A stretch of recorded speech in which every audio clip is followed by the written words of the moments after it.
நண்பர்களே, நம்ம வந்து பார்த்தீங்கன்னா கார்த்திகைக்காண்டி நம்ம வந்து கொழுக்கட்டை வைக்காண்டி ஓலை வெட்டியிருந்தோம். அது வந்து நம்ம குருத்தோடைய தான் வெட்டி அதில் வந்து மாவு வச்சு அவிப்போம். ஆனால் அது வந்து ஓலை வந்து நிறைய பேருக்கு வெட்ட தெரியாது. எப்படி வெட்டணும் என்ன வெட்டணும் யாரும் தெரியாமல் இது எப்படின்னு சொல்கிற பாருங்க. இந்த பண்ணையில் ஒரு யார் ஏறினா தெரியல, ஒரு காமெடி தெரியல பாருங்க. இந்த இருக்கா, இந்த ஓலை சென்டரில் இருக்க ஓலை வந்து கீழே மேலணிக்கு நிற்கக்கூடியது, கீழே படுத்து கிடக்குது. அப்புறம் இந்த ஓலை இதுவும் மேலணிக்கு நிற்கக்கூடியது, அப்படியே உடஞ்சி கீழே கிடக்குது. இது வந்து நாங்கள் தள்ளி போய் காட்டுற பாருங்க.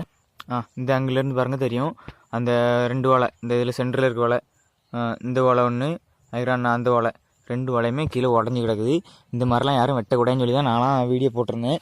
ஆனால் வெட்ட தெரியாமல் வெட்டிட்டு பிற பனைமரத்துக்கு வழி முடிச்சிக்கூடாது. பனைமரத்தில் 2-3 மட்டை, அந்த மட்டை குறுத்து சுற்றி துப்புராக இருக்க மட்டையை வெட்டிட்டோன்னீங்களேன், அந்த பனைமரம் அவ்வளோதான். அதுக்கு பார்த்தீங்கன்னா அந்த மட்டைலாம் காய ஆரம்பிச்சிடும், பனைமரம் உயரளவு ஓய ஆரம்பிச்சிடும். அதனால் பார்த்தீங்கன்னா பனைமரம்லாம் ஏறுறது சும்மா கிடையாது, பார்த்து வெட்டணும். பனைமரத்துக்கு பாதிப்பில்லாதவங்களுக்கு ஓலை வெட்டணும். ஏன்னா நம்ம தேவைக்காண்டி அதை வெட்டி அழிச்சிடக்கூடாது. அப்புறம் உங்கள் பனைமரம் ஏறக்கூடிய உங்கள்